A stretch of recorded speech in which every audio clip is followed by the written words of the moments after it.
O Saturno começa a ter filhos, e para evitar que acontecesse com ele o que ele fez com o pai,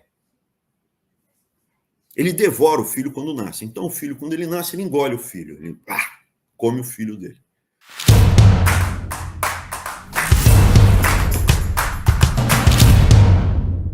Saturno devorando os filhos, né? Ele devorava os filhos. Eu, particularmente, acho uma obra do Goya, espanhol, mais interessante, né? O barroco não faz meu estilo. Eu pus no Twitter, mas quem quiser depois ver, Goya ou o Rubens devorando os filhos, Saturno devorando os filhos. E por que eu faço essa chamada do Saturno devorando os filhos? Vou falar um pouquinho de mitologia grega para vocês. Abraão Weintraub também é cultura. Se você pegar a Grécia, né, a mitologia grega, não, a religião grega dos deuses, ela é absorvida quase integralmente, com pequenos ajustes pelos romanos, e você troca o nome dos deuses. E são 3 gerações de deuses. A primeira é o rei máximo, é Urano. E Urano, ele era filho de Gé. Você vê, só tinha. Primeiro era o Caos, não tinha nada. Caos é o nome grego. Daí veio Urano. O Urano, ele era filho da Terra, Gé. Por isso que é geologia, Pangeia, né, da Terra. Era filho, mas ele também era marido da Gé. E ele tinha filhos com a Gé e era violento no trato. Ele ia, batia, maltratava a Gé.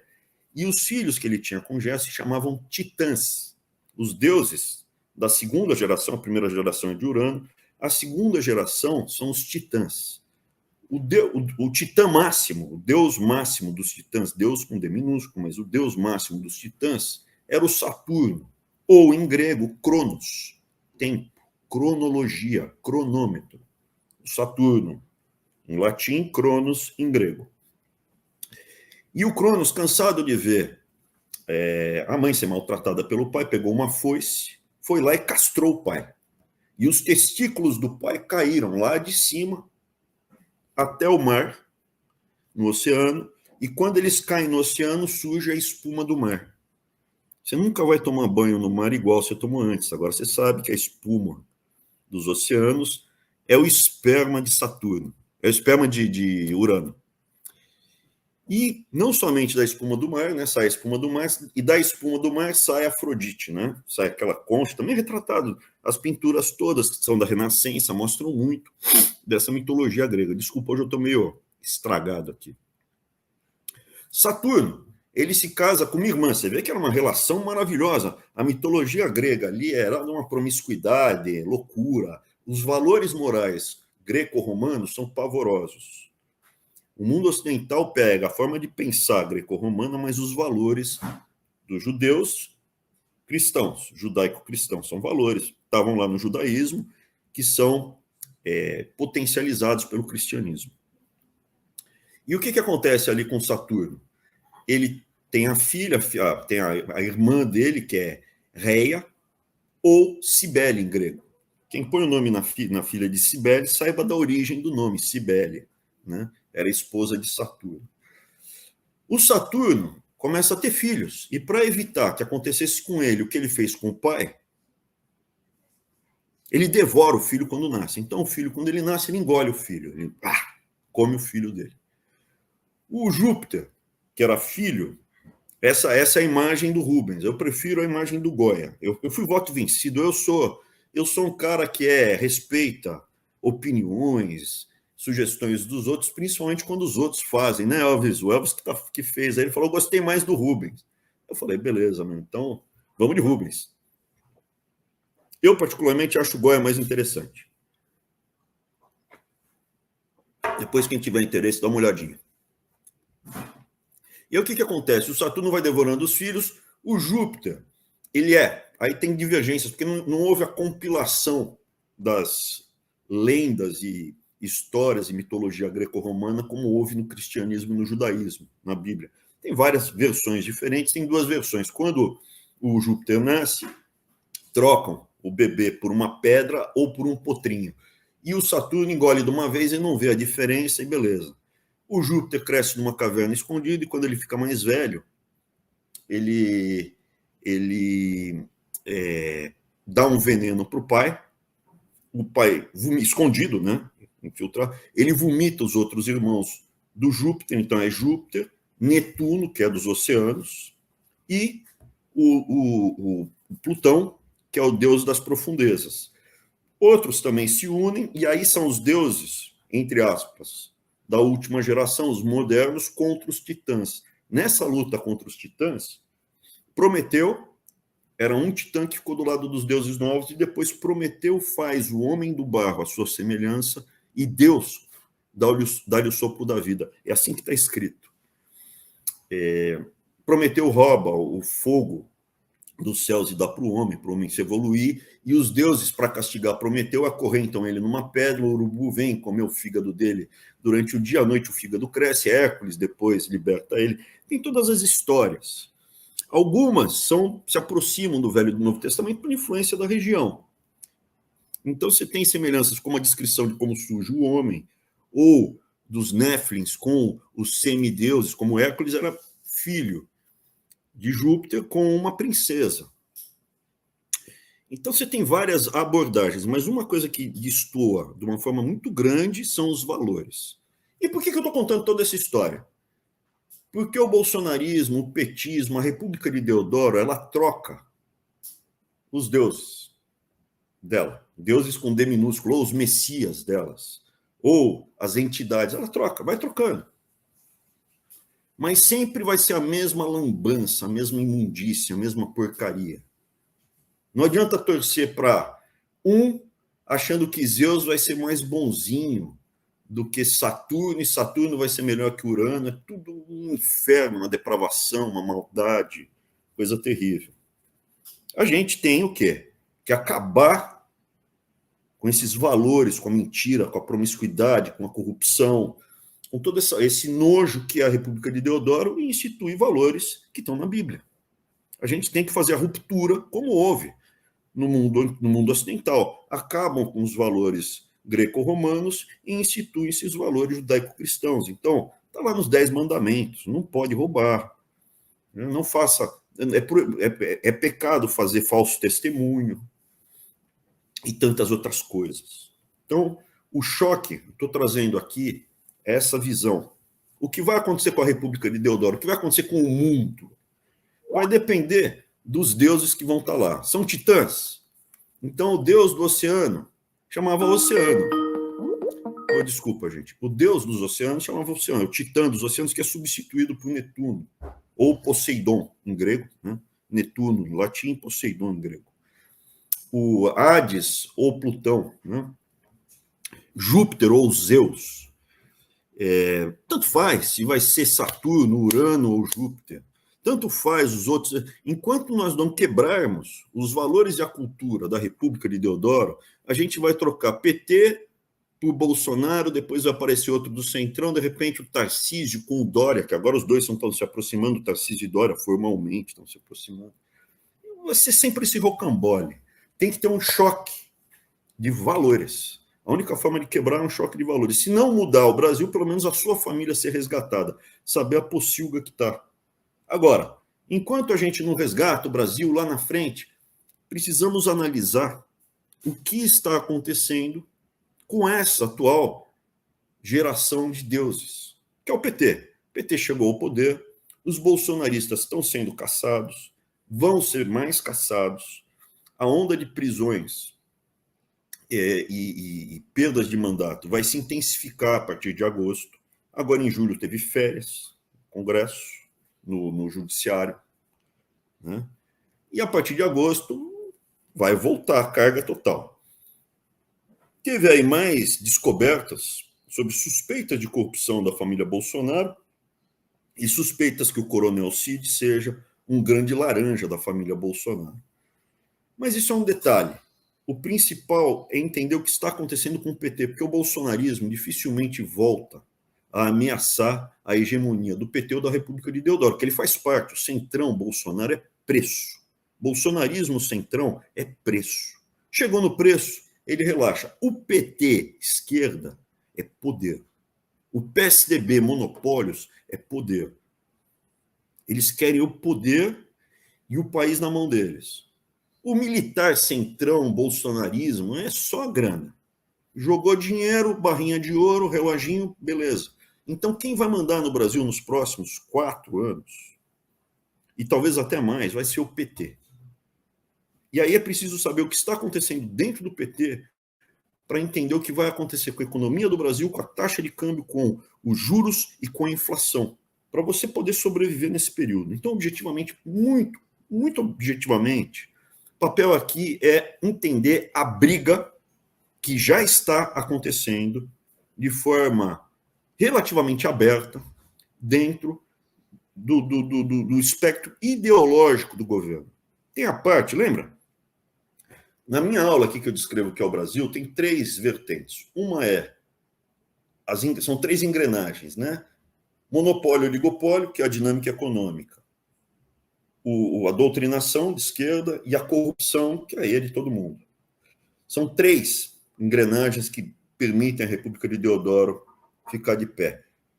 Pode ser doutrinação positivista, comunista, socialista. Aqui eu faço uma ressalva para vocês não usarem as palavras da esquerda. Isso é jogo de dominação puro. Palavras que a esquerda usa, que não existe. Progressista. Traduz progressista, é comunista. Desenvolvimentista. Traduz desenvolvimentista, é socialista, tucano, a favor de monopólio. Traduz neoliberal. Não existe neoliberal. Existe liberal. Neoliberalismo é um termo só da esquerda. Ou mesmo até capitalismo, que é um termo que ganhou força com o Karl Marx, com Das Kapital. Tá? Abraão, no que você acredita? No livre mercado. O mercado onde as pessoas competem, disputam com outros fornecedores para oferecer o menor preço pelo melhor produto. É a padaria. Eu defendo que tudo fosse meio parecido com o mercado de padaria no Brasil. Um monte de gente disputando o mercado, em termos de igualdade. E existe lei para você fomentar o livre mercado, que é o que eu defendo, que é a lei antitrust. Isso é no mundo inteiro civilizado. Aqui no Brasil, esculhambou, né? A única lei hoje no Brasil que é respeitada é a lei da gravidade. Ok, dito isso, a outra coisa que eu defendo é o devido processo legal. Direito à ampla defesa, a ter acesso aos autos, a não ser preso à revelia sem saber por quê, sem ser em flagrante. Coisas básicas que existem no mundo ocidental desde 1350. E hoje no Brasil é um luxo. Alguns ninguém tem. Quando todos não têm, ninguém tem. É tudo uma gradação aonde está a sua força e aonde o teu inimigo te pega. Então, bem sucintamente, lembrem-se, não capitalismo, não, livre mercado. Não quero beneficiar o capital em relação ao trabalho. Quero que o mercado tenha o máximo de competição possível, tanto para termos de capital quanto de trabalho. E a outra, a democracia. Não, devido ao processo legal. Se 50% mais um decidirem matar os outros 49% da população, isso é barbárie, tá? Então, democracia, às vezes, você troca por ditadura da maioria. Lembra disso? Então, devido ao processo legal. Minorias têm direitos. Hoje, a nossa minoria, a classe média, sem passagem na polícia, é uma minoria. Né? O que você é? Eu não sou classe média, já fui, minha origem é de classe média. Classe média, sem passagem na polícia, sem achar bonito que a filha dance funk e filha use drogas, minoria hoje no Brasil. Essa minoria precisa ser defendida. É isso que eu acredito. O que vai acontecer para os próximos anos, aí a gente tem, estou falando 1, 2, 3, 4 anos, a gente tem que analisar a disputa hoje aberta que está havendo dentro do PT. E que disputa que está havendo dentro do PT? O Haddad chega com o governo Lula, e ele faz um meio arranjo com monopólio, oligopólio, com a linha ideológica mais desenvolvimentista. Essa linha, ela trabalha ainda com conceitos econômicos. É uma turma que gosta de um Keynes, eles curtem. E você, Abraão, eu acho que microeconomia e Hayek é melhor. Não estou falando que o Keynes fosse burro, imbecil, mas acredita que tem que pôr a mão na massa, ter um BNDES, fazer um campeão nacional, fazer... E tem a turma mais comunista mesmo, que é tipo esse Portman, que botaram no IBGE, Postman, né? O Postman, ele é da linha mais... É Unicamp, né? Unicamp eu não considero economia, apesar de ter lá faculdade de economia, eu considero faculdade, né? O que é aquilo lá? É teoria econômica que você vê nos livros de micro, mas não, aquilo lá é voodoo, né? Se fosse medicina, era uma faculdade de medicina que ia se basear em cristais e homeopatia, né? Nada contra quem usa homeopatia, mas a maior parte das faculdades de medicina não consideram ciência homeopatia, tá? Você é livre, usa homeopatia. Meu pai, filho de imigrantes, quando era pequeno, ficou doente. As vizinhas lá da Lapa, descendente de italiana, convenceram a minha avó a dar gordura de cachorro para ele. É loucura. Enfim, cada um faz a loucura que quiser. Vocês são livres. Dito isso, o Haddad, ele chega ao poder, ele chama alguns economistas mais aceitos pelo mercado. O mercado mesmo hoje é um monopólio, oligopólio cartelizado, Bradesco, Itaú e Santander, não disputam entre si, grupo pequeno, e ele apresenta duas coisas que são importantes do ponto de vista da ciência econômica. Você tem que ter algum equilíbrio fiscal, você tem que ter algum dinheiro para pagar o juro da sua dívida. Você não pode continuamente, para sempre, achar que você pode gastar muito mais do que você está ganhando. Mas é só dar um soco na mesa e não pagar a dívida. Se você estiver com superávit fiscal, isso é, eu recebo mais do que eu gasto, sem as dívidas, sem juros, superávit primário que chama. Eu recebo mais do que eu gasto. Você até pode falar, nunca mais vou querer pegar crédito. Você pode ir para o banco e falar, nunca mais quero pegar crédito, vou embora daqui, eu recebo mais. Ok. Você não precisa, porque a hora que você recebe mais do que você gasta, o seu juro vai ser bem baixinho. O problema é o seguinte, o Brasil ele gasta mais do que ele ganha. E aí você chega para gerente de banco, é como chegar para gerente de banco e você... Você não quer avisar a Mundinha lá? Que tá ligado. Você chega para o seu gerente de banco e fala assim, eu vim aqui, eu estou devendo 20 mil reais para o banco e, não vou pagar mais nada. Pega essa dívida e, terminado isso, eu estou gastando aí por mês 8 pau e meu salário está em 6 pau. Eu queria ver 2 mil reais emprestado aí para fechar a conta do mês, todo mês. É loucura. A hora que você der uma banana para os caras que te emprestam dinheiro, ele não vai te emprestar mais. Isso é básico. Então a esquerda tem uma cabeça louca de bagre. Para você ter alguma perspectiva econômica, você precisa ter alguma perspectiva de ter as contas públicas em ordem. A verdade é que no primeiro ano do governo Bolsonaro, a gente conseguiu passar a Previdência. Não passou do jeito que eu e o Arthur queríamos, mas ela é uma reforma da Previdência correta e evitou que ela quebrasse. Mas depois disso, o Paulo Guedes e o Bolsonaro, eles arrepiaram nas contas públicas. Gastaram o que tinham, o que não tinham, o que podiam, o que não podiam, de forma populista, de forma pouco transparente, e está aparecendo aí agora os esqueletos. Baixaram a taxa de juros de forma louca e irresponsável, o resultado foi a taxa de câmbio, foi lá para 5,80 e a inflação mordeu. Então amanhã eu vou fazer um churrasco aí com uma turma, amanhã vai ter picanha, ia ter picanha de qualquer jeito. Mas o preço da carne caiu, gente, caiu. Quem não reconhecer que o preço... Caiu por quê? Porque a taxa de câmbio saiu de 5,80 e está em 4,72 agora. 4,72. Por que isso? Porque, infelizmente, Paulo Guedes com Bolsonaro foram tão ruins, mas tão ruins, que fizeram com que o câmbio saísse de 3,80 e fosse bater 5,80. É quase... Estamos falando assim de 70% de desvalorização. É loucura o que aconteceu. Loucura. Não, menos. 60%, vai. Não vamos exagerar. Loucura, 60% de desvalorização. E o Lula está trazendo de 5,80 para 4,70. Recuperando uma parte dessa perda, metade de uma perda horrível. e isso gera um alívio nos preços, em tudo. Tá? Câmbio muito desvalorizado é ruim para quem ganha em reais. Já expliquei isso aqui algumas vezes. E é bom para quem exporta, só. Ou para quem está comprado em câmbio, em derivativos futuros.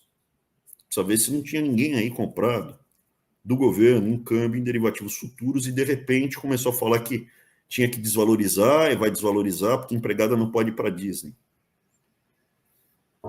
Então, olhando em retrospectiva, o Haddad chega ao poder e apresenta o arcabouço fiscal. A gente precisa ter algum parâmetro. O teto da dívida não funciona, já tinham furado durante o governo o teto de gastos, que está na Constituição, já tinha sido alucinado durante o governo Bolsonaro e do Paulo Guedes. E aí eles reinstituíram o quê? Algum parâmetro fiscal. Vai ter superávit.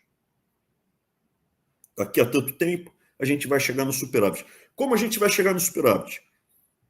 A gente vai gastar mais, mas a gente vai cobrar mais imposto. É isso que está em cima da mesa. E de quem eles vão cobrar imposto? Da classe média. A classe média não vota na gente mesmo.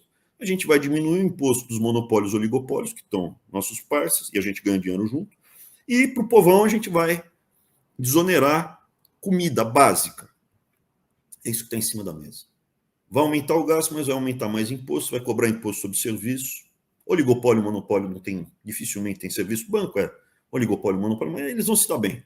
Reforma tributária, eu já expliquei em episódios anteriores, você negocia os parlamentares que defendem os grupos de interesse mais poderosos, depois eles costumam ser bem recompensados.